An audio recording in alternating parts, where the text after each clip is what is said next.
अस्सलाम वालेकुम नाज़रीन, डिजिटल बॉक्स के साथ मैं हूं मोहम्मद उस्मान। नाज़रीन, मैं इस वक्त लाहौर के मशहूर मेयो हॉस्पिटल में मौजूद हूं।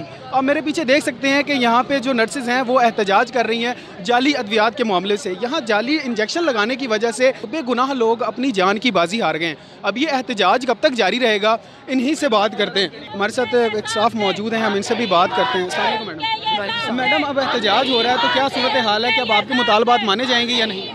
देखिए, मुतालबात माने जाएंगे या नहीं माने जाएंगे इसका तो हम कुछ नहीं कह सकते, लेकिन हम अपनी सीनियर फैकल्टी से सिर्फ इस बात का जवाब मांग रहे हैं कि ये जो पेशेंट एक्सपायर हुए हैं या जिन पेशेंट्स को रिएक्शन हुआ है, इनको जो इंजेक्शन लगे हैं, क्या उसकी सिर्फ और सिर्फ जो उनकी कंडीशन की जो जिम्मेदारी है वो स्टाफ नर्स पे जाती है? हमें बस इस बात का जवाब दे दें। अगर वो खाली सिर्फ स्टाफ नर्स पे जाती है तो इन्होंने जो डिस्पोजल किया है वो ठीक है, लेकिन अगर ये सिर्फ अकेली जिम्मेदारी स्टाफ नर्स की नहीं है, जिसकी जिम्मेदारी है उस चीज़ को डिस्पोजल करें। ठीक है, हमने पहले भी ये कहा है, पहले भी इंटरव्यू में मैंने यही बात की है कि यह अस्पताल में इंजेक्शन परचेज़ किया गया, ये आया, ये ख़रीदा गया, ये जिस कंपनी के थ्रू आया उस कंपनी का भी ये सवाल बनता है। ठीक है, क्योंकि इस इंजेक्शन से जिस पेशेंट को रिएक्शन हुआ है, किसी एक पेशेंट को रिएक्शन नहीं हुआ, 16 पेशेंट को रिएक्शन हुआ, जिसमें से 2 पेशेंट की मौत हुई, 14 पेशेंट की रिकवरी हुई उसमें से। अब जिन पेशेंट्स की रिकवरी हुई है उनको जो इंजेक्शन की डिल्यूशन की गई है वो भी तो स्टाफ नर्स ने की है। यहाँ पे सवाल ये पैदा होता है कि इन्होंने कहा कि स्टाफ ने जो महलूल तैयार किया, जो इंजेक्शन की डिल्यूशन की, वो उसने सही नहीं की।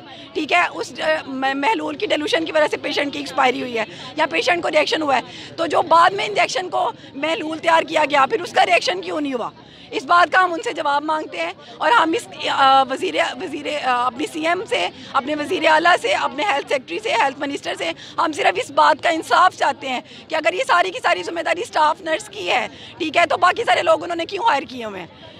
बाकी सारे लोगों को उन्होंने यहाँ पे क्यों रखा हुआ है? एमएस साहब हैं, हमारे फार्मासिस्ट हैं, हमारे डॉक्टर्स हैं, हमारे और बहुत सारे लोग हैं जो ये जहाँ से ये दवाइयाँ आती हैं, जो इनको साइन करते हैं, जो इनको परचेज़ करते हैं, उन सब लोगों को। और उससे पहले भी मैं दूसरी बात एक और ऐड करूँगी, 1 साल पहले सेम कंपनी, सेम इंजेक्शन का रिएक्शन खानावाल में हुआ था।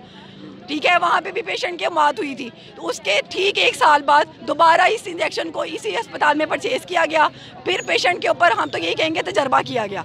ठीक है, तजर्बा किया गया, और अगर ये इंजेक्शन बिल्कुल ठीक था, इसकी डिल्यूशन गलत थी, तो फिर इस इंजेक्शन को रातों रात पूरे का पूरा स्टॉक क्यों गायब किया गया? हमें इस बात का जवाब चाहिए कि पूरे का पूरा स्टॉक यहाँ पे रातों रात 3 बजे पूरा स्टॉक खाली कर दिया गया, सारी सिरिंजेस, सारे इंजेक्शन, सारी दवाइयाँ, हर चीज़ खाली कर दी गई। अगर ये इंजेक्शन ठीक था तो फिर वो सारे का सारा स्टॉक यहाँ से क्यों उठाया गया? उसी स्टॉक को यहाँ पे कंटिन्यू क्यों नहीं किया गया? हमें सिर्फ इस बात का जवाब चाहिए। हम यहाँ पे उतनी देर तक सरापा एहतजाज हैं जितनी देर तक हमें इन सवालों के जवाब नहीं दिए जाएंगे, और हमारी वो बहनें जिनको उनकी नौकरी से फारिग किया गया है, उनको डिस्पोजल किया गया, उनकी जितने तक उनकी बहाली नहीं हो जाती, ये एहतजाज मुसलसल ऐसे ही जारी रहेगा।